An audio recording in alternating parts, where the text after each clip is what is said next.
Headingley, Leeds, 1984. Malcolm Marshall smashed his left thumb while fielding. It was assumed he would take no further part in the game. But not only did he bat, he bowled in devastating fashion. And he's gone, caught and bowled with one hand.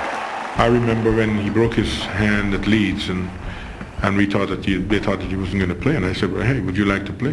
And he was surprised that I'd asked him. And he said, yes, I will.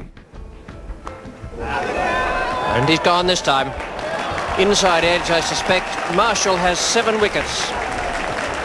His best ever figures in Test match cricket, 7 for 53. And it just shows you, the type of spirit that we had in those days. I mean, could you ask one of these guys with a broken arm to play? I mean, but that's what we were all about. We were very good professionals, very good family, and we wanted to win. Marshall was not tall for a fast bowler. Rather than being a drawback, this allowed him to skid the ball through to batsmen. And that was a bouncer which hurt him. His bouncer did a lot of damage, especially to England batsmen in the summer of 1984, Andy Lloyd and Paul Terry, because it barely looked any different from his normal delivery. I don't know how he did that. Marshall could make the ball behave like a guided missile. He bowled a slippery, skiddy bouncer, caused all batsmen problems, could swing it at a high pace. On this day, he was unplayable. Oh, and first ball, Malcolm Marshall has ripped the Yorker right through him. He ran through the crease with lovely fluid action, and he generated a great deal of pace, and he was a skidder. A lot of the tall guys will hit the pitch and rear it up at you, but Malcolm skidded it from there, and you weren't quite sure if it was coming there or there or there. And a very dangerous bowler, and a very, very good one. I've always personally struggled with tall bowlers like Joel Garner, 6'10", bowls from 10.5 feet. And Malcolm Marshall at the same pace. If not, he's probably... Big Joel actually come down and hit the wicket like that. Whereas little Malcolm Marshall used to go at you like that, and really hustled you. Beyond his raw ability, Marshall had an exceptional cricketing brain. Marshall was an unbelievably intelligent bowler. You'd say that and stamina actually were his strengths. He remembered everything about his opponents. He needn't play against someone for 5 years, and when he stood to face them again, he would immediately pinpoint their weaknesses and home in on them. He used to read batsman mistake very quickly. Some bowlers can judge it, say, in half an hour by the time batsman is set. Some bowlers can judge it in first 2 minutes, and that was Malcolm Marshall, a complete bowler, a master. All good fast bowlers are intelligent. They're cunning. They've got a street cunning when it comes to their bowling. But Malcolm Marshall was up there with the best. My career ended before his really started, so I didn't bat against him a lot. But I'm probably fortunate I didn't. And he's bowled it. I thought he was a complete fast bowler. Could do everything with the ball, in swingers, out swingers. If it wasn't swinging, he could seam it off the deck, He was just complete. He had good pace. And I think above all, he was smart with it, So that's why I give him the edge above everybody else. Well, there's the stump that got broken with the ball hitting the middle stump, Martin Crowe's middle stump. For a short man, he really did bowl very, very fast. Didn't overbounce the ball, but he had all the skills too. He had the scientific approach, the big outswinger, the little outswinger, the off cutter, and occasionally used to bend the ball in from outside the off stump too. He had it all. He really did. He was one of the great fast bowlers the game's ever seen. That's LBW. And Malcolm Marshall has now taken his 300th Test match wicket. Malcolm Marshall joins the 300 club.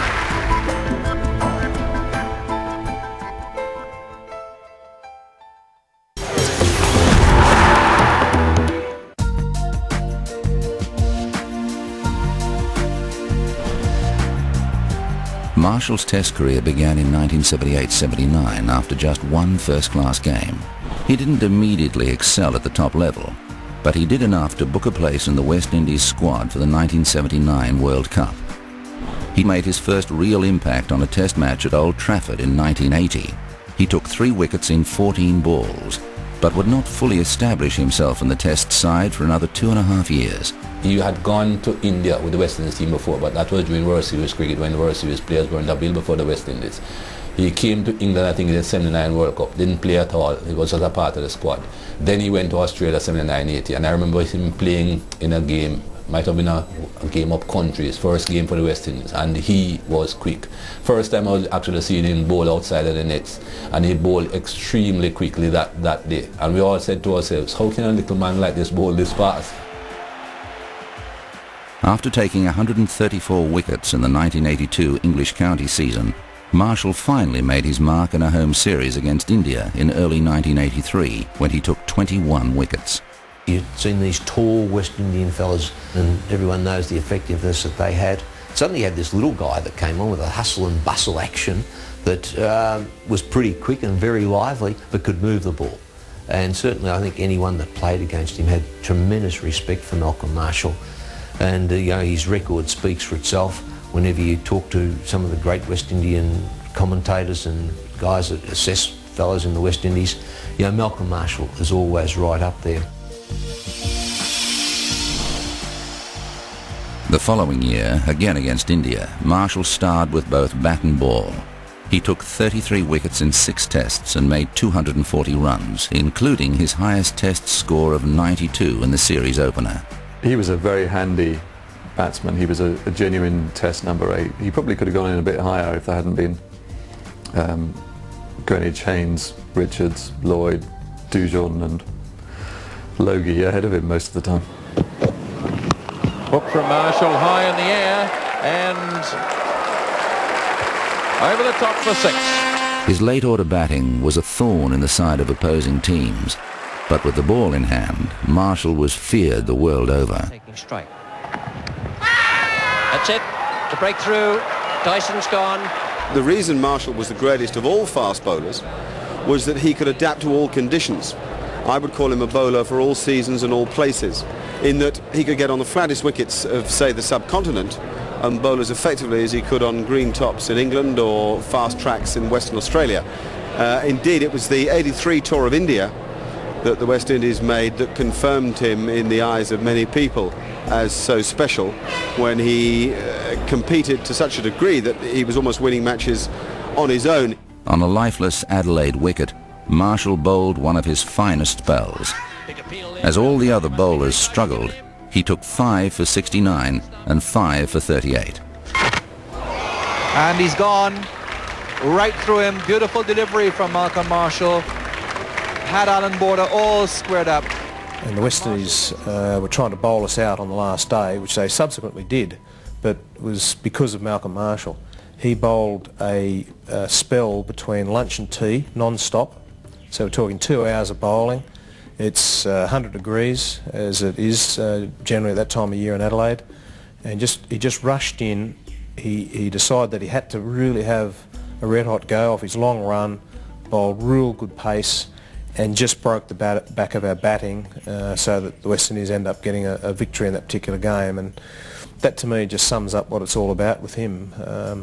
You know, other bowlers wouldn't have been able to do that, and even other bowlers that the West Indies had at their disposal, you know, the Joel Garners and Michael Holdings, wouldn't have been able to sustain that like Malcolm Marshall did that particular day and throughout his career. By the end of the 1984-85 tour of Australia, he'd taken 5 wickets or more in an innings, 11 times in 14 tests. It's a very interesting tour for him, that 84-85 tour of Australia. He always felt that once you'd done well in the subcontinent, the other place you had to conquer as a quick bowler was Australia. And to do it on pitches that didn't really help him, there were 1 or 2 slow pitches in that series, actually the Sydney one turned square in fact, was quite a triumph. He took 10 in the game, which in itself is an achievement. He regarded that series as the series where he fulfilled some of the arts of fast bowling that he'd searched for in practice. As a young fast bowler in Test cricket, say in 81-82, he had pace. Then he mastered the outswinger with pace. And by the 84 4-5 tour of Australia, he was beginning to add the in-swinger and changes of pace, able to slow down on slower pitches and still be a devastating mover of the ball and speed up on faster pitches. So he was very pleased to take wickets on a slower pitch and prove to Australians that there was more to fast bowling than just intimidation. Oh, that's a brute of a delivery. For the next 2 years, Marshall was irresistible. In terms of tests played, he became the quickest player to reach 200 wickets. He was at times ferocious. He was a brute of a bowler for me because he bowled so aggressively and it was at you so often so accurate that there was never ever any let up. His bouncer was for me the most dangerous bouncer because it was always threatening. It was, you know, at times life-threatening.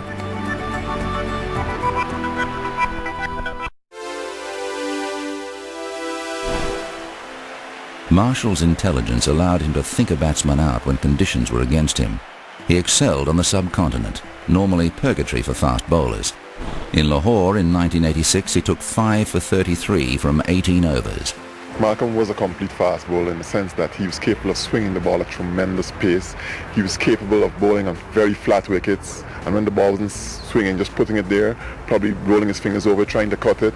But he knew exactly what to do for different conditions and different batsmen, and apart from that, he was willing to work for his wickets. He could work out a batsman very clearly. He was always looking for weaknesses, for signs of weakness, or even looking at strengths and how he could perhaps try and limit those of the batsman. He simply, for me, was one of the great operators with the new ball, and then with the old ball, with the reverse swing phenomenon coming into play. Malcolm Marshall was truly a magnificent operator.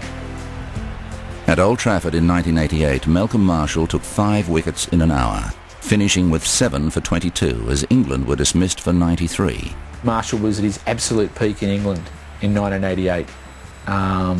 It was in something of a transition period for the West Indies in terms of fast bowlers. Holding and Garner had retired the previous year. Ambrose had just come into the side. Walsh was still evolving into the great bowler that he was through the 90s. So Malcolm Marshall was definitely the man, and he rose to that, whereas he'd been the leading bowler in a great side earlier. In 88 he really needed to climb up, and he did that so well, and never was that better illustrated than when he took 7 for 22 in that 88 series. In Australia in 1988-89, Marshall took 5 for 29 on the spin-friendly Sydney Cricket Ground wicket. The Sydney Cricket Ground curator produced a pitch, a spinner's pitch.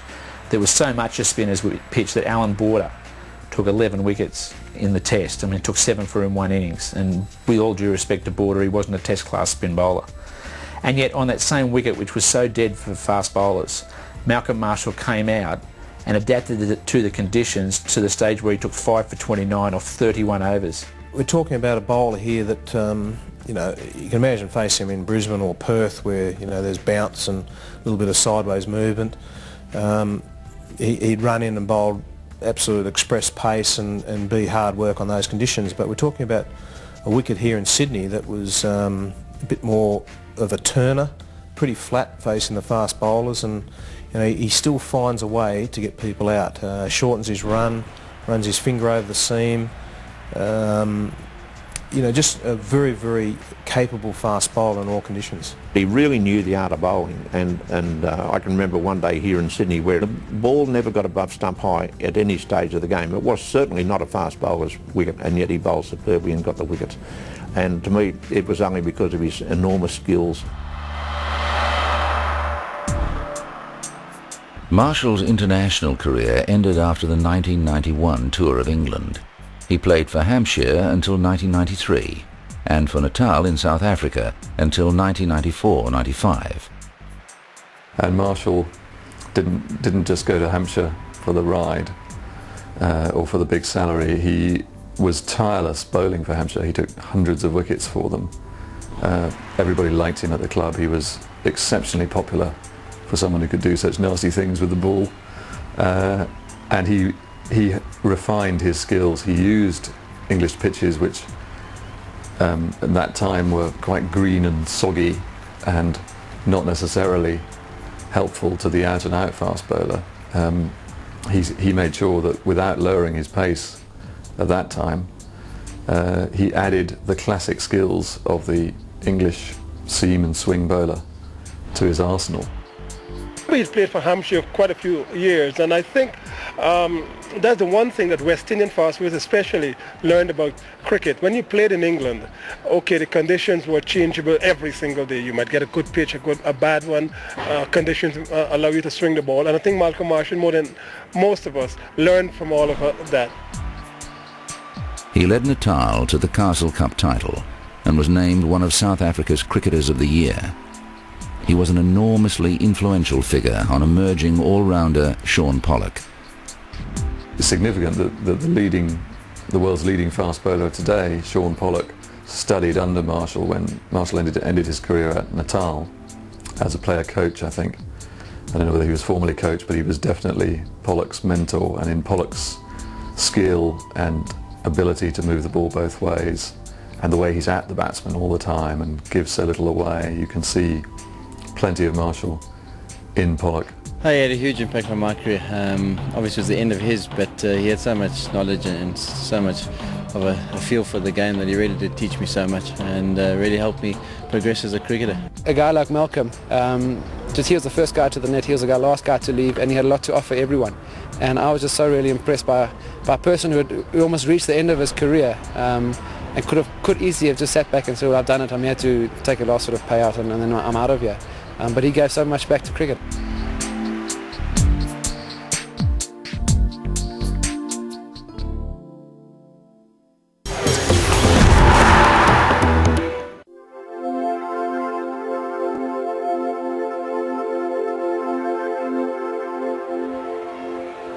Marshall on his way to him.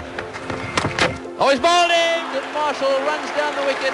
Those who played alongside Marshall say that no matter what level of cricket he was playing, he never gave less than 100%. Malcolm Marshall's the best West Indian bowler I've ever seen.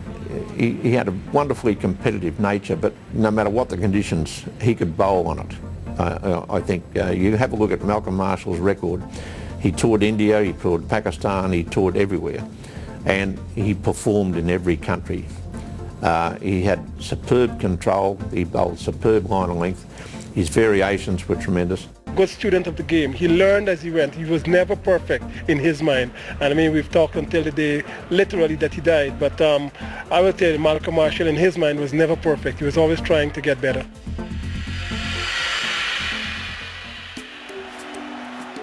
Marshall became ill with colon cancer during the 1999 World Cup. Chemotherapy was ineffective, and he died in November 1999. Among his pallbearers were 5 West Indian captains. When you think of the kind of opponent he was, fearsome. I mean, Malcolm hit more batsmen than any bowler of his own era, maybe ever, with that deadly skidding bouncer. He got more out too. He had a fantastic strike rate and took a lot of wickets. And yet still all around the world, the sorrow was evident. Messages came from everywhere. I was given the great honour of doing the eulogy at the funeral in Barbados. And anybody who was anybody in Barbadian, West Indian, Hampshire, South African cricket who had been close to him, the one person who couldn't get there was Sean Pollock, but who wanted to, was there, and it was a very emotional occasion. Malcolm Marshall had contributed greatly to cricket and influenced many of those who followed him. Most importantly, he played the game with intensity, honesty and joy in the best traditions of West Indian cricket. Was a very delightful person. Only a few months before he died, 3 months before he died actually, I sat with him through 2 sessions at a test match in Barbados, and I have never enjoyed 2 hours or 3 hours with him more with any other player I can recall. It was just a marvellous time to talk about, and he was talking about young players coming through, and he was talking about the skills that he used, and it was just fun to listen to him. His knowledge of cricket was enormous. I think for me that the most endearing thing about Malcolm was how humble he was. I mean, he was a master of his craft and was prepared to share that, not the secret, but just share the keys with players who were developing, up and coming young players, old players, and he was, a humble person who was just prepared to give. He was exceptionally well liked, considering that he could do some fairly unpleasant things with the ball. Nobody ever held that against him because off the field he was full of smiles. Everybody called him Maco. He was very popular in Hampshire, where he really gave a lot. He didn't just turn up and earn the big salary as overseas stars occasionally do. He was liked throughout the West Indies, where there's a lot of inter-island rivalry, but he rose above that. He wasn't very successful as West Indies coach. He had a difficult time, but because that was towards the end of their great era. They were a team on the slide, and he couldn't prevent that for all the good work he was doing with the bowlers. Malcolm Marshall played in 81 test matches. He took 376 wickets at an average of 20.94. He made 1,810 runs at an average of 18.85 and took 25 catches. He took 5 wickets in an innings on 22 occasions and 10 wickets in a match 4 times. It was one of my favourite cricketers, not to face, but just in admiration. Because he was a short man, he couldn't get bounce, but he developed a skill with his fast arm, chest, his open chest action, and he just moved the ball with his wrist, little subtle movements of the wrist, and he was able to swing it both ways. He had a wonderful attitude, and obviously he was very strong in the ability to get the ball to kick, to climb, off a length. He worked players out. He was very intelligent. He knew exactly what he was trying to achieve, and he did. I thought he was the most complete fast bowler to come from the Caribbean. You've probably got half a dozen, 10 real quality fast bowlers to choose from, but I think day in, day out, in all conditions, I'd have to say that Malcolm Marshall is my pick. But you know, you'll get different players that will come up with a different answer, but yeah, he was something special. For his sheer pace and his intelligent use of it, for his total commitment to giving his all in every match, for his revered status in West Indies cricket, and for his influence on today's finest fast bowlers, Malcolm Marshall joins the ranks of ESPN's Legends of Cricket.